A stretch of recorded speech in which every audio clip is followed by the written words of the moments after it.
Hello there. So, should you steal other people's game ideas and mechanics? Well, yes, but actually no. This is a topic that the more I think about it, the more complex it actually gets. You see, there is straight up plagiarism where you take someone else's thoughts, ideas, and output and present it as your own ideas and work, and that is obviously completely wrong. But saying plagiarism is bad is like saying kicking a dog is bad. No one's really going to disagree with you. What I want to talk about is a little bit more nuanced, because the crux of it is that taking other people's ideas and reinventing them and giving them a new purpose is actually the way that great games, art and music is made. And as an aspiring developer or designer, you should probably be doing it more often. The reason I'm saying this is because I feel like there's often way too much pressure to come up with amazingly unique and different ideas for absolutely everything that you're putting into your game project. And I think that this can actually end up stifling the innovation and creation that can come from making games. Should you directly copy someone else's work as closely as possible, pass it off as your own, and try and profit from it?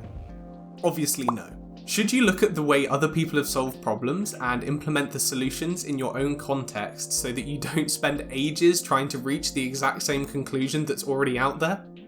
Yes. And I think we are often making a lot of work for ourselves by trying so hard not to stand on the shoulders of giants. Like, the whole point of the phrase is that the giant has done a whole ton of work up until this point, and then we add our own little bit of work on top of it. So please subscribe if you're new, like the video, and let's dive a little bit deeper into this topic. On some level, players have taken these developments for granted, and they are almost now considered just gameplay standards. A good example of this is the progression of first-person shooter games, from Doom to Quake to modern FPSs. Doom was a pioneer of first-person shooters. It's playable on almost every electronic device known and has sold over 10 million copies. And it's an FPS, right? It would be pretty reasonable to assume that it controls in the way we know FPSs control. You use WSD to move and you use the mouse to aim at things. But that's actually not the case. The original Doom was actually rather clunky in its control set. The default controls that most people used at that point in time were using the arrow keys to move around. But these arrow keys didn't work how you'd expect them to, no. Instead of the left and right arrows strafing the player from left to right,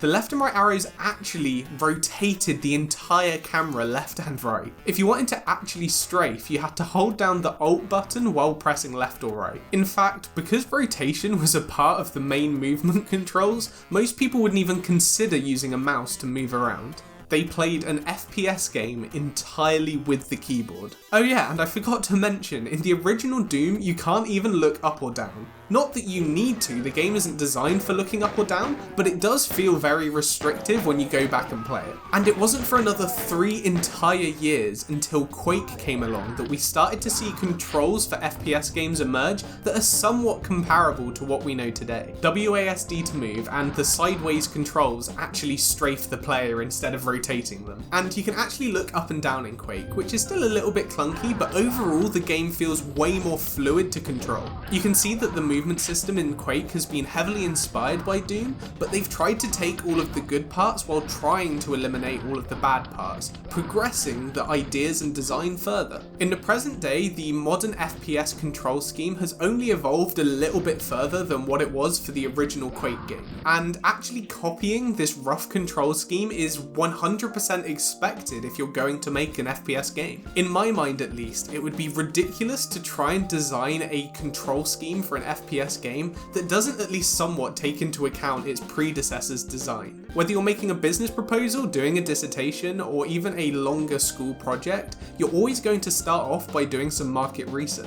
Why should making games be any different? What is already out there, and what can you add to it or improve on? And I want to say that copying design ideas is evolving past just the basic interpretation of movement and controls. Like, copying the idea of press A to jump is a complete given for any standard platformer at this point in time. But then something like Coyote Time, that little buffer that lets you still jump even after you've left a platform, is getting much more attention recently and is probably becoming much more of a standard for many precision precision platformers. My point is that you need to at least be aware of how other people have solved similar design problems to yours. Even if you still then decide to deviate from the norm, at least you're informed on what you're deviating from.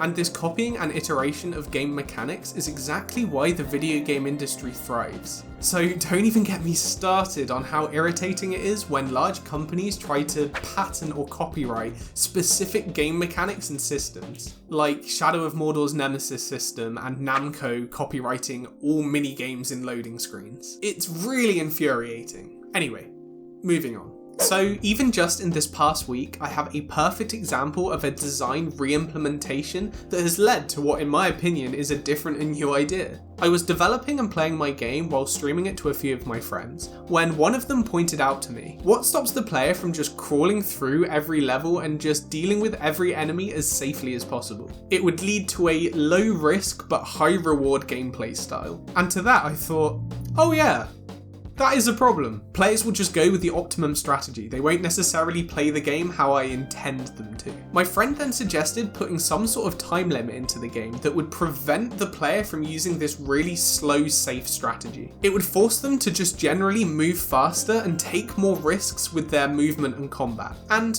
I really liked this idea, but just having a hard time limit that you can't overrun on seemed really unnatural to me. Like, it could break the immersion that the players have in the game, and it would be really difficult with the random generation to ensure that there's always the right amount of time for the player to have for any given level. Then I was reminded of a certain favourite game of mine, Spelunky 2.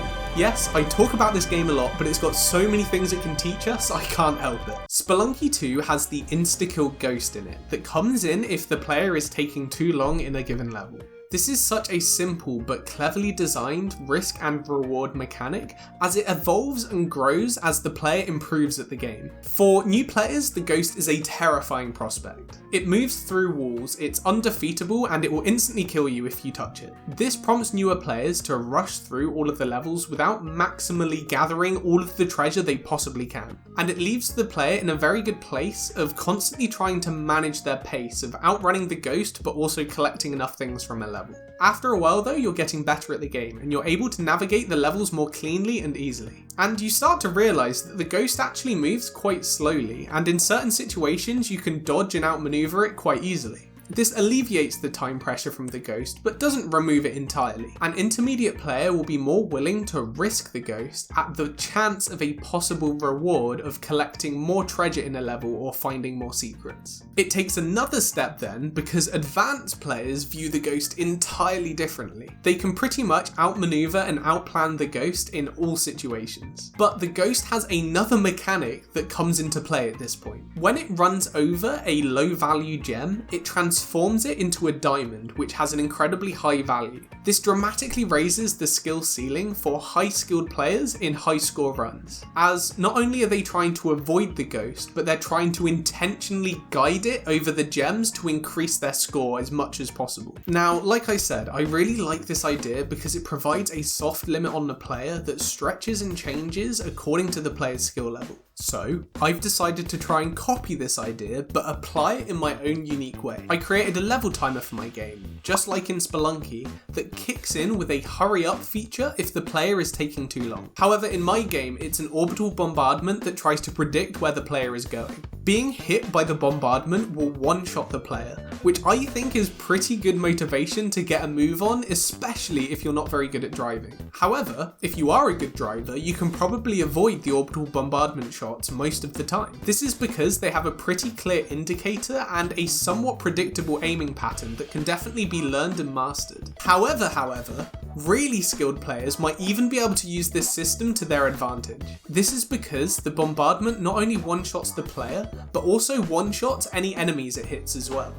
This means that to some advanced players, this system could be used as a very high risk, but very high reward weapon. And in my head at least, although Spelunky's system and my system present themselves very differently in a visual and mechanical way, design-wise, they are almost synonymous with each other. What has happened is I've looked at how another game solves the design problem and implemented it in my own context. So what's the point of all this? Well, what I've added is in my head a direct interpretation of someone else's design. I have literally taken their design idea. But when I try and look at the game from an outside point of view, I doubt really many people would spot this link. If they really looked deeply into the game and had no input from me, they might see that it's loosely inspired or has a rough similar function, but I think that's about where the similarities would end. To me, it feels like I'm trying to stand on the shoulders of a giant. Hopefully to players, it will seem like something new and different from the games that they've played before. So there are some thoughts on design and copying other great design traits in other games. Obviously, I want to reiterate that I do not encourage plagiarism of any kind.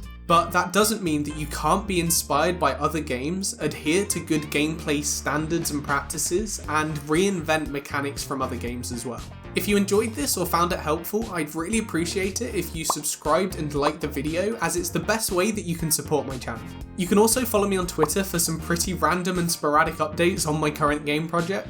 You can join the Discord server to talk to and get feedback from other game devs. And until next time, goodbye.